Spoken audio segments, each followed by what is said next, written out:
Hello listeners, and welcome back to this latest season of the Violin Chronicles, where I tell it like it is about all those violin makers you've heard so much about, or maybe not that much at all about. Well, here we will start to get a grasp of who these people were and why they made what they did.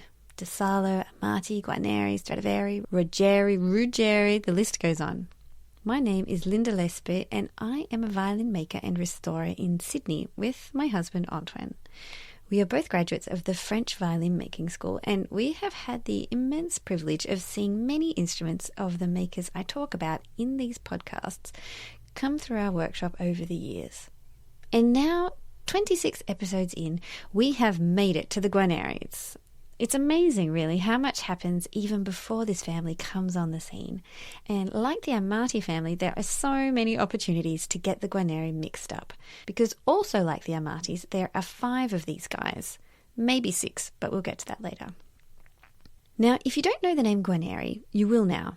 Both Guarneri and Stradivari are, I would say, the 2 big names in violin making. So many copies of these 2 makers have been made over the years that we have to take a closer look and see what all the fuss is about. And as you will discover, these Guarneri were indeed worth making a fuss over, because although we often only ever talk about one of these guys, Guarneri del Gesù, we cannot fully understand him until we have had a look at all the others who essentially made him who he was.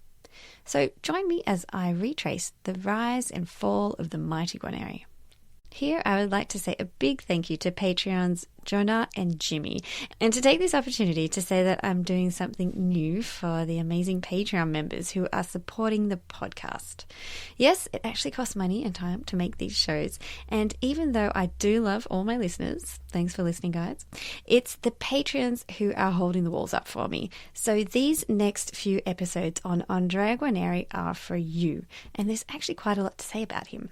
What's a Patreon, I hear you say? Can I too become a Patreon? Why, thanks for asking. Of course you can. Simply go to Patreon, that's Patreon/The Violin Chronicles, where you can sign up and have access to all the episodes, plus bonus shows such as Shakespeare and the Violin, where I talk to Penny Gay, a Shakespearean scholar, and we do some detective work on the history of the violin via the Bard, and many other shows. So if you are not yet a Patreon, sign up, and for the Patreons, here we go with Andrea Guarneri.